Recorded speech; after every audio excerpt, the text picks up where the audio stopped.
Araw sa inyo mga bay, welcome back ulit sa ating channel at sa video ito, update tayo sa upcoming game schedule ng Rain or Shine sa gaganapin na Jones Cup ngayong August 12. Okay, so magsisimula na yan mga bay, and ngayong August 12, after ng opening ceremony, makakalaban ng Rain or Shine sa first game ang Chinese Taipei Team A. Okay, so sa mga hindi nakakalam dyan, hindi familiar sa Jones Cup, yung Chinese Taipei yung host country dito, and every Jones Cup meron silang dalawang team na pinapadala dito sa tournament na to, Taipei A at saka Taipei B. And I think Taipei A is yung medyo malakas-lakas na lineup kontra sa Taipei B.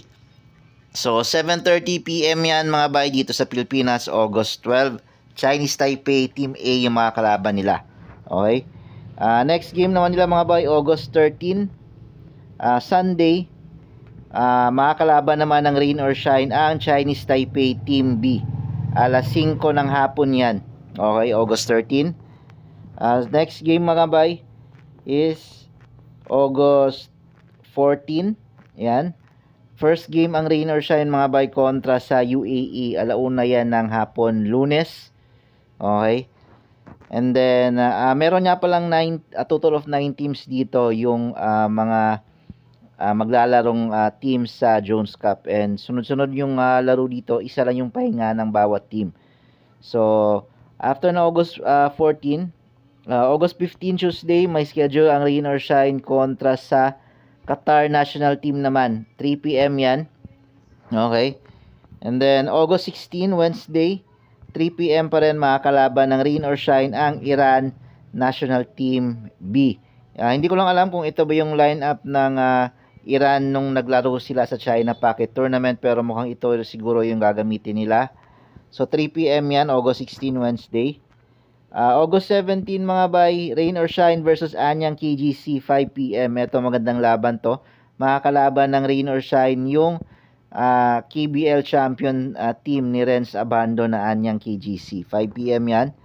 And then August 18, walang laban ng Rain or Shine, pahinga sila.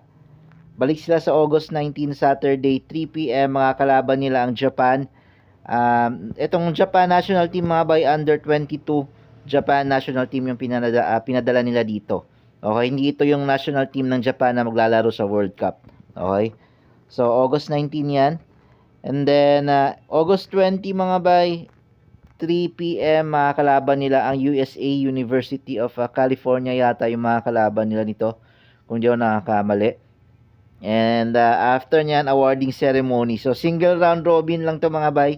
Sino yung may best record, sila yung magcha-champion dito sa Jones Cup. So, tayo yung defending champion dito mga bay last time, kasama yung Mighty Sports. Okay, so tingnan natin kung magagawa bang sungkitin ng Rain or Shine ulit yung kampyonato dito sa Jones Cup. Yun lang mga bay, maraming salamat sa panonood.